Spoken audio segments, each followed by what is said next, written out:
Welcome back to the Gamer Muscle YouTube channel, where in this video we're reviewing the Fanatec ClubSport Shifter SQ.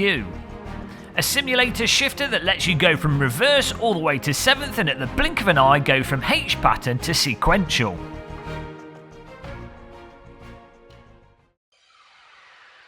In the box of the Shifter SQ you get basic mounting paraphernalia, 2 girthy metallic knobs, instructions, some phone cables and the feeling of going too far into the sim racing hobby.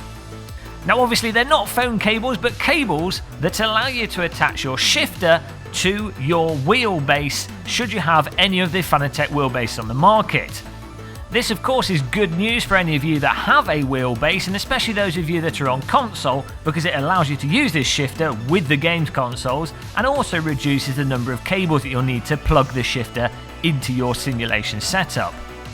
Unfortunately, if you're using this as a standalone device, then you're going to end up with that rather Apple-like situation where you have to pick up a USB dongle from the Fanatec store in order to get the shifter to work on its own.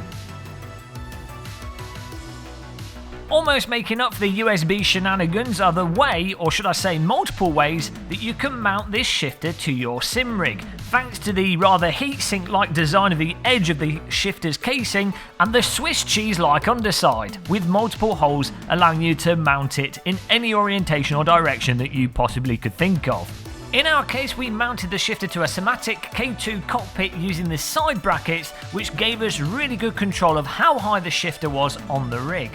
If you have a Fanatec wheelbase, it's pretty much plug and play, but in our case, if you're using the USB dongle, you do need to download the Fanatec software, quickly calibrate the shifter, and then you're ready to bind the buttons in your simulator of choice.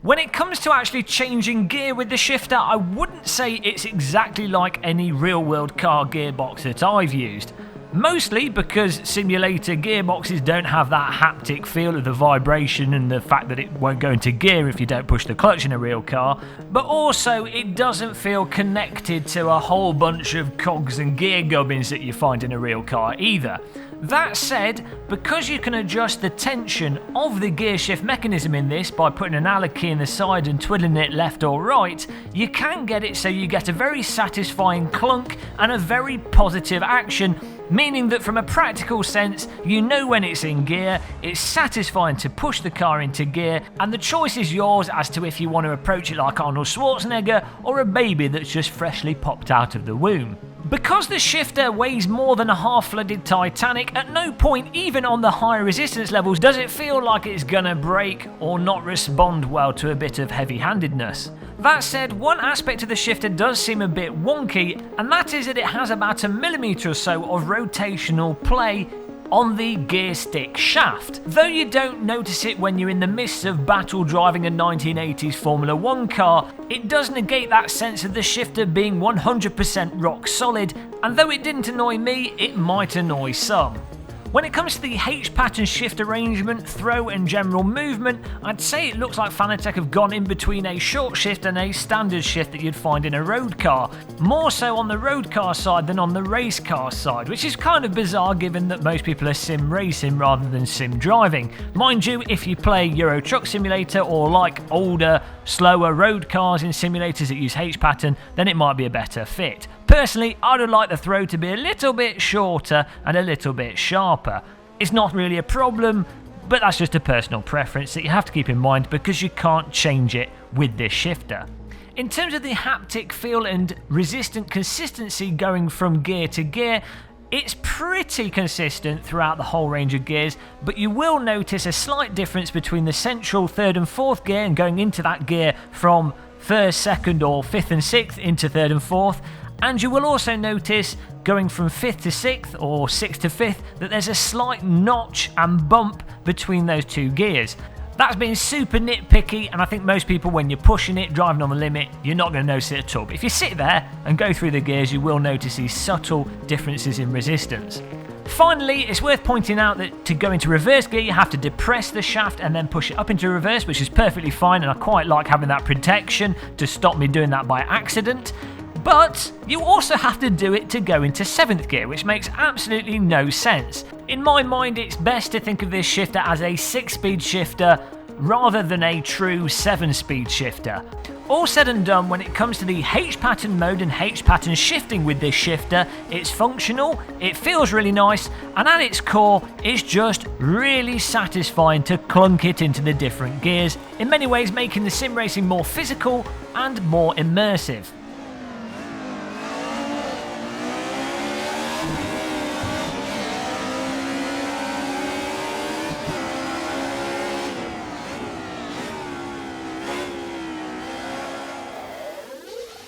Now the magic trick and perhaps the biggest selling point of the sequential Fanatec shifter is the fact that you can go from H-pattern, a rather glorious, chunky, satisfying H-pattern, to a very functional sequential mode for that old bump shifting action,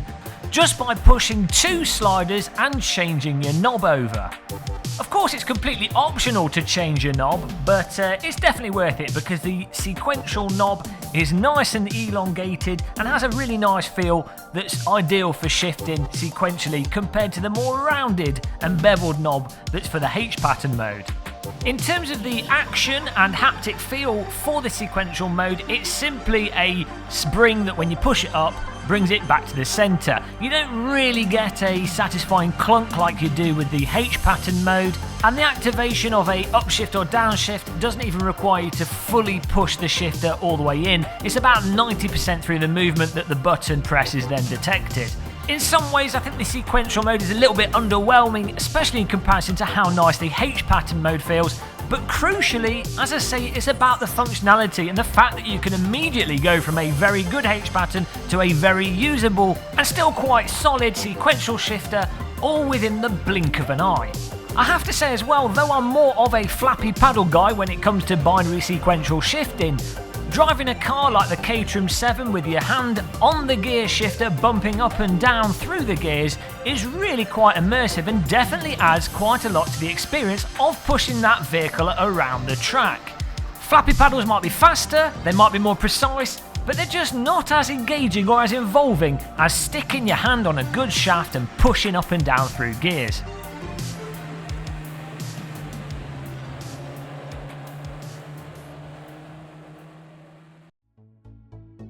In conclusion, the Fanatec ClubSport Shifter SQ 1.5 is a really nice piece of equipment. Not only does it look nice, it functions well and will definitely add to the immersive quality of driving simulated race cars. That said, it's not quite perfect, from the slight play in the gear shift shaft to the not completely smooth gear shift action, and then the fact that the USB dongle is bundled separately and sold for £250,000. If you can look past those aspects and perhaps maybe own a Fanatec wheelbase, then this will be a really nice addition to your simulator setup. In terms of where it fits in with the marketplace, it certainly has a more solid and more believable feel than shifters like the TH8A by Thrustmaster and the SH8 shifter from shhshifters.com. At the same time, it's more expensive than those shifters, but you can see where that expense has gone into the device. If you're looking for something with a bit of clunk to it, the ability to quickly go from H-pattern to sequential mode, and you've got a bit of money, but not a ludicrous amount of money to buy some of those custom pro shifters that are upwards of £500 and more, then this is probably the shifter that you're looking for. Thank you for watching our review of the Fanatec ClubSport Shifter SQ 1.5. I hope you found it enjoyable and mildly informative. If you did, don't forget to click on the subscribe button and also give that like button a little bit of a tickle as well. Now, if you do decide to get this Fanatec shifter from the Fanatec website, click on the link in the video description and that will help support our channel because it's an affiliate link, and it also works for any other Fanatec items that you happen to buy on the website, not just this shifter. So thank you if you do click that for supporting us and keeping us going. But until the next review that we do, which will be very soon, thanks for watching everybody and goodbye.